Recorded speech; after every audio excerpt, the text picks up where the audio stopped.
It is impossible to not feel both emotional and just overwhelmed with gratitude. I am just so grateful always of living in our beloved and beautiful state of Colorado. And I am grateful for the gift of John Fielder and his just truly magical ability to use his camera to capture how we all feel about this beautiful place that we live. And you know, it is just a gift. This exhibit is a gift. We see it as a gift that John is here to celebrate with us this evening. I truly marvel at the gift that he has given to us, the people of Colorado, of his life's work. And of course, designating History Colorado as the stewards of this gift so we can make it accessible for generations to come, for all of our descendants who follow. I am also grateful as I think about all of the things that I am grateful for this evening, for John's tenacious commitment to protecting these lands that we love so much, and using his camera as a tool to illuminate our human impacts on the earth. You really can't understand the body of John's work without really understanding that he has been a recorder of time, and that is an important aspect of seeing his work. I have this quote. If you spend any time with me, you know I just collect quotes all the time. I have this quote that I actually learned was punk lyrics, and every time I look at John's photos, I think of these words, which are, "What we do to the mountains, we do to ourselves." I think his photos help us really understand this sentiment. I can't think about tonight without also just bursting with gratitude when I think about our History Colorado teams, all of our teams, but I'm specifically thinking about our teams led by Melissa DeBee and Abby Kraus. Melissa's team quickly, in just a few months, made thousands of these photos available online. If you have not visited our website to look at these photos yet, I encourage you to do that. And know that a team of people working very quickly made that possible. And also, you know, we don't often build exhibits in just a few months. But our delightful team, you know, led by Abby, quickly put together this spectacular exhibit tonight, which was curated by John himself alongside our Chief Creative Officer, Jason Hansen. So it really is this beautiful team effort. I am, of course, grateful to be in this room with all of you. It just feels really good to be in community with so many Coloradans who understand the power of John's work. And if this evening couldn't be more special, we also have the honor of a special guest, our own governor, Jared Polis, here to help us with this celebration. So I'm going to turn this over to our governor to say a few words.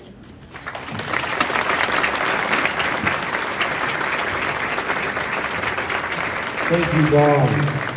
It's really great to be able to celebrate a Colorado icon and ambassador of the beauty of Colorado in the West to the world in John Fielder. You know, when people think of Colorado, they think about the snowy peaks, our grand 14ers, a sunset over Long's Peak, perhaps our fields of wildflowers under a piercing blue sky. Hopefully not wildfires, but wildflowers. Maybe an elk or a billy goat standing among the trees. And these Colorado images didn't just make their way into our collective minds or imaginations, because many of us have not had the skills or the opportunity to take many of the more adventuresome hikes in Colorado. Rather, these images are very much seared into our identity as Coloradans, in large part because of John's work.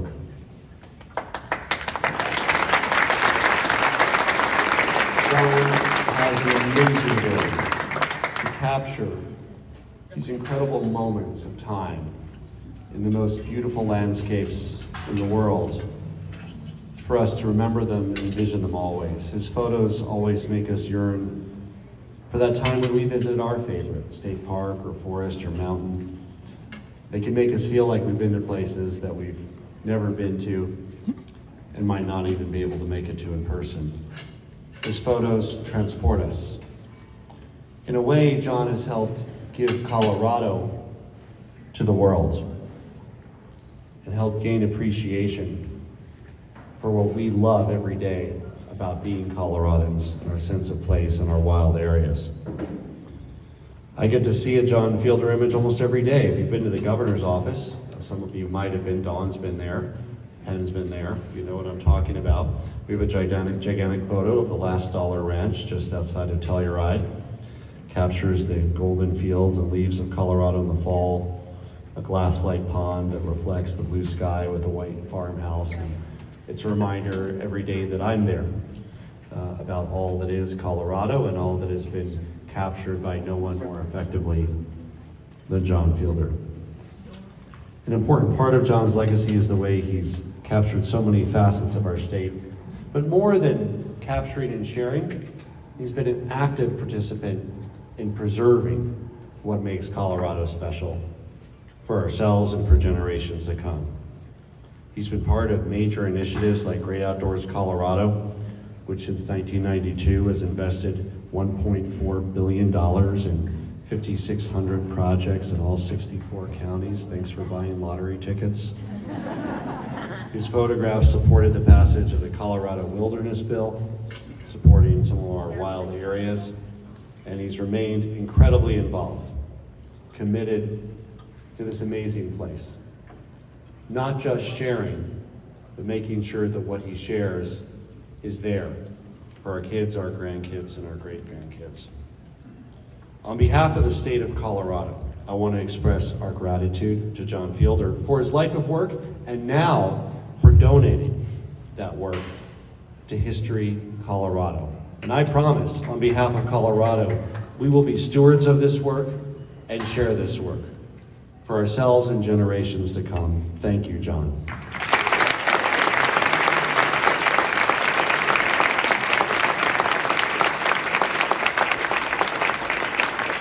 On behalf of the state of Colorado, thank you. You have our gratitude, both for your work, which would have been enough, for your activism, which would have been enough, and now for your generosity in giving us the ability through History Colorado to continue to have your powerful images to share the story of our great state with people here, those who visit, and future generations. And with that, I'll turn it back over to Dawn.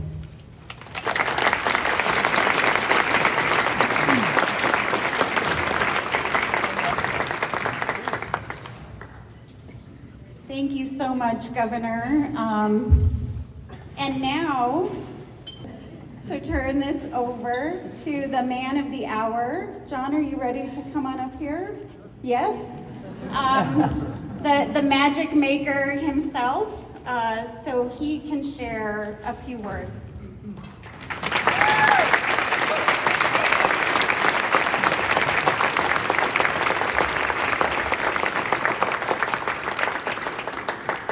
Thank you, Dawn. Governor's got to go, so I want to cut to the chase about governors real quick. You know, really the way things turned out in my life is about as perfect as it could have been based on my particular goals. My Uncle Fred was the CEO of Colorado Fuel and Iron, one of a long line of steel makers down in Pueblo. And he got me jobs in my high school and college summers while I was growing up in North Carolina, prospecting and working on ranches and things like that. And back in that day, that was Governor John Love, late 60s, early 70s, and Governor Love, really was the first governor to be faced with this economy versus ecology dilemma, and because tourism was beginning to replace the traditional industries like agriculture, or at least make it tougher for that to work out like it had historically. And then John Vanderhoof came in and had a short tenure, and then we got into Governor Lamb, who thought maybe too many footprints wasn't such a good idea.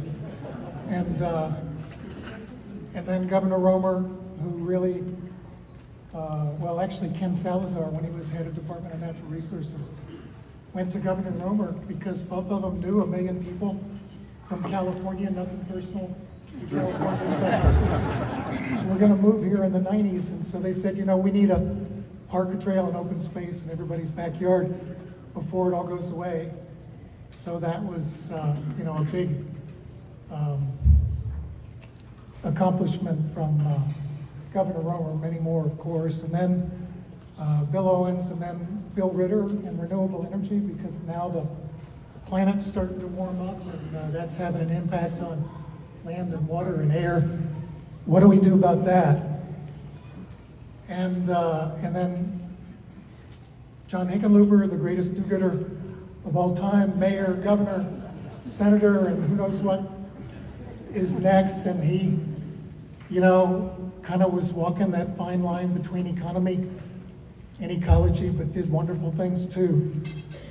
And we're kind of back on track here with the real deal. And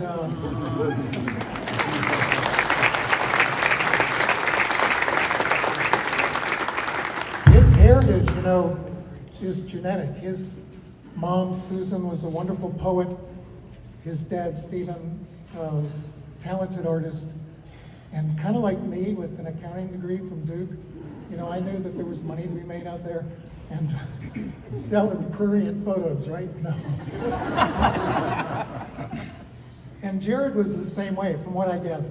He was a good businessman, is a good businessman, great leadership qualities. But his dad, I think, from what I gather, was a conservationist, and he must have gotten it at least from him. And to have that now as part of that link of all these amazing leaders, whether I'm here or not in another year or two, makes it a heck of a lot easier, knowing that he's doing what he's doing. And we just saw it in this last session. We're gonna have no more fossil fuels as of 2040 or 2050? 2040,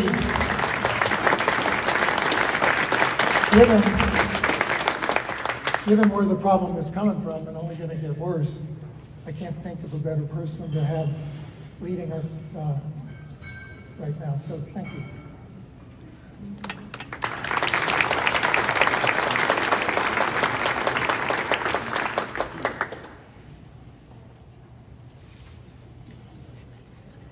My beautiful daughter, Katie, over there, say hi. My brother, Bill, who's 6 years younger than me, who I used to beat up morning, noon, and night, growing up in Charlotte, North Carolina, his wife, Vicki. My older daughter, Ashley's at the beach in California. You can see what her priorities are, but she's got 5 kids, so I wasn't gonna, she was here for the event in January. So I won't keep you much longer, but I do want to just kind of connect all the dots here while I've got this audience, because if you've been to one of my slideshows or book signings over the last 40 years, it's what I do in addition to taking pictures. So I don't know if you're aware of it, but I was diagnosed with pancreatic cancer 14 months ago. And it's been difficult, but it also lit a fire under me, because it's a tough cancer. And for any of you who've been through that, or your family's been through that, or friends, I'm thinking of you, because it's a tough one to beat, and it's not fun. And like I've got neuropathy in my body, and I get lightheaded, and I can't be outdoors like I want to be outdoors all the time. I have good days and I have bad days. It is a cancer thing, but it did light a fire under me to make sure that I seal the deal. And the seal of the deal is that I never felt like I owned these places. Yeah, I own these books and calendars that you bought. Thank you so much. Over the last 40 years, but that I always felt kind of guilty, of taking from these places these photos, but ultimately I learned that I could put the photos to good use and that maybe, there would be a greater good than what damage might be done by people following me on the trail or, trying to get to the places that I get to, like John's favorite place that you're going to get to see here in a second. But my place in time was perfect. Like I said, Governor Love, economy, ecology, what do we do? What happens to ag? How do we have a protection system at the same time, we're asking people to come here. And it's actually worked well. I'd say Vermont, Colorado, California have done it better than anybody working backwards. The renewable energy bills, our first one was in 2004, before anybody else was thinking about this kind of stuff. And as much guff as Xcel Energy gets, they went along for the ride and they've done it, for better or for worse for our bank accounts. And now it's culminated in what just happened in the legislature this year with, no more fossil fuel as of 2040. And then back up from that, and we've got the issue of too many footprints, too many people coming from around the world looking at fielder photos and wanting to go out there. But I want to tell you, not once in 50 books and all those calendars that you bought over the years, millions of calendars, did I ever identify a place that had a trail, an alpine fragile place that had a trail going to it. I just didn't want people to go and do what we saw during COVID could happen, if the circumstances are right. And so my captions were always, Needle Mountains, but there was no specific drainage or trail or lake name to get there. So I did the best I could over the years because I just kind of saw the writing on the wall. And then backing up from that, was the whole idea of you can't really build a fence, around a place. It's just not moral, and there's no practical way to do it. In fact, that was one of the other initiatives beside Great Outdoors Colorado that I lobbied for. I traveled the state in 1992 to get people to vote for Great Outdoors Colorado Trust Fund, which was when we rededicated 100% of all lottery profits back to parks and trails and open space and protect ranches with conservation easements, because we knew a bunch of people were going to come here lickety split, and we got that done. And we've, as Governor Polis mentioned, we've protected 2 million acres out of Colorado's 66 million acres with $2 billion plus more from counties and cities that created their own open space taxes. But then in 2000, remember the Responsible Growth Initiative?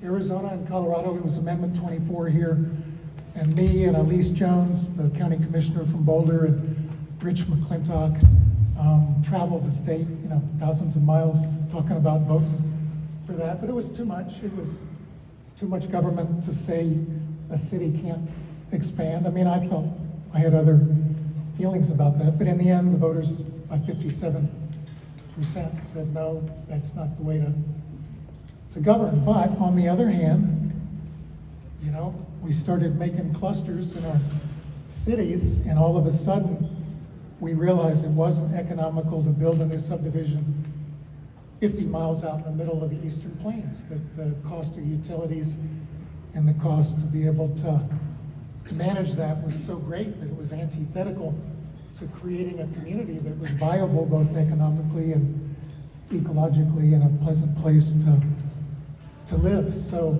it happened naturally, build up, not out, and we're seeing that now.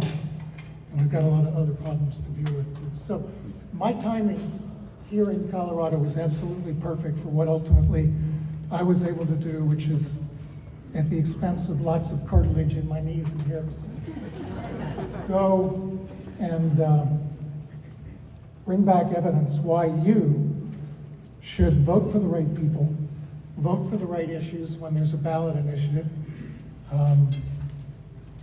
and tread lightly, leave no trace. We've kind of lost our sensitivity to leave no trace the last few years, but I think we're going to bring it back to where it was in the 80s and 90s when we were talking seriously about, impact of human footprints. So you and I are blessed. I just want to remind you, whenever you came here, I got here in '69, you got here in whatever. In that time, I've been around the world, mostly mountain ranges. I've been around the West, mostly wilderness areas in the American West. And I have some perspective for just how special this place called Colorado is. And probably not too many of you have been to each of 124,000 square miles between the 50% public lands, which is a combination of 42 federal wilderness areas, fish and wildlife properties, national parks like Rocky Mountain National Park, all of our beautiful BLM lands, which are going to have a new level of protection, if you've been reading the newspaper, putting nature as high as a priority as drilling for oil and gas on our BLM lands. And then our state lands, which is about 10% of our square area, which is state parks, state wildlife areas, and then GOCO, Great Outdoors Colorado, 2 million acres of local parks and trails that we wouldn't have had otherwise if you had not voted yes for the Great Outdoors Colorado Trust Fund initiative in 1992, which you did. So all of that is 50% of 124,000 square miles. The rest of it, ranches. I've done 3 books about ranches. I've photographed 125 ranches, most of which have been protected with conservation easements. That's the tax device we use at the federal and the state level that puts a restriction on the deed so that once a landowner says, no, there can be no development on this, it's in perpetuity no matter who owns the ranch. So Lewis Bacon, my fellow North Carolinian who owns Taos Ski Area, also bought the ranch from Malcolm Forbes, 70,000 acres at La Vida Pass in the Sangre de Cristo Range, north and south of La Vida Pass. And Lewis Bacon, the great conservationist, did a conservation easement on the whole damn thing. So it can never be developed whether he owns it